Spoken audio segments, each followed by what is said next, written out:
हर हर महादेव मित्रांनो, हे बघा वरच्या रानात आलतो आणि इतकं भारी वातावरण झालं नाही. काल रात्री पाऊस पडला या, आणि पाऊस पडल्यावर जे वातावरण होतं का नाही गावाकडलं, ती वास येत होती एकदम भारी. तसं आमच्या वाह येत बघा. काय काय ठेवा इथं हातग्याची फुलं आहेत बघा. इथं इथं हातग्याचं झाड या, नंतर तिकडे मग लय मोठं झाड आहे हातग्याचं. नंतर नाही पपईचं झाड या, पपयाचं हे मी 2 खाल्ल्यानंतर बाकीचे गायब झाले. नंतर ना हे काही आपलं जुनं घर आहे हे आहे का नाही, खोली ही जुनी खोली आहे. त्या खोलीमध्ये किती आहे, आपण किती वर्ष राहिलो तुम्ही? 20 वर्ष का एवढ्या खोलीत राहिलो. किती 20 वर्ष का या खोलीत राहिलो आपण. ही ती खोली आहे.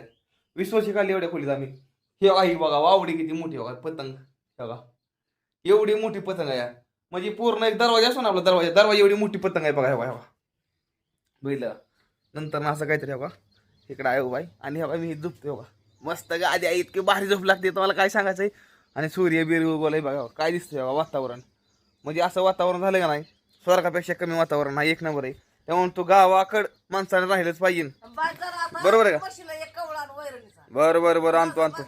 बरं आणतो. हुकुम आलाय आदेश. हर हर महादेव.